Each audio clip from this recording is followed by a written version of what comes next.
Swargate ST bus बलात्कार प्रकरणातला आरोपी दत्ता गाडेला 12 मार्चपर्यंत पोलीस कोठडी। आरोपीवर 6 गुन्हे दाखल असल्याची पोलिसांची माहिती।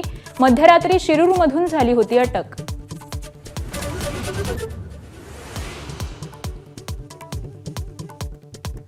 मुलगी स्वतःहून बसमध्ये गेली, दोघांमध्ये सहमतीने शारीरिक संबंध। आरोपी दत्ता गाडेच्या वकिलांचा कोर्टात दावा, तर आरोपी सराईत असल्याचा सरकारी वकिलांचा युक्तिवाद।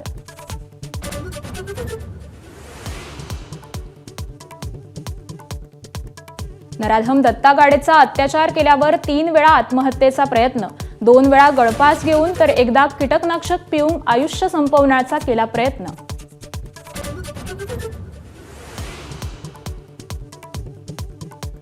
ठाकरेंच्या शिवसेना आमदारांनंतर आज खासदारांची मातोश्रीवर बैठक। पक्षाची रणनीती आणि संघटना मजबूत करण्याबाबत चर्चा होणार।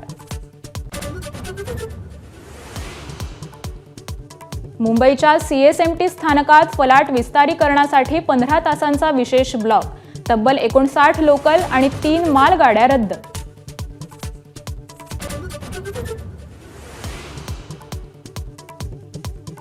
बीड जेलमध्ये वाल्मिक कराडला व्हीआयपी ट्रीटमेंट मिळत असल्याचा देशमुख कुटुंबियांचा आरोप।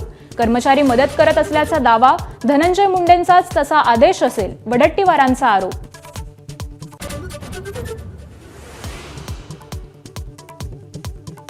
शिवाजी महाराजांबद्दल आक्षेपार्ह बोलणारे प्रशांत कोरटकर अजूनही नॉट रिचेबल, पण आलिशान रॉल्स रॉइसमधून फिरतानाचे व्हिडिओ समोर।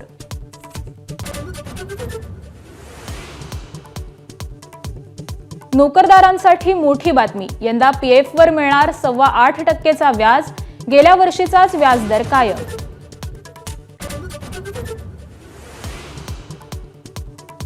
अमेरिकेचे अध्यक्ष डोनाल्ड ट्रम्प आणि युक्रेनचे अध्यक्ष झेलेन्स्की यांच्यात जाहीर भांडण। रशियाशी युद्धविराम करा, नाहीतर अमेरिकेचा पाठिंबा विसरा, ट्रम्प यांचा इशारा। एबीपी माझा, उघडा डोळे बघा नीट।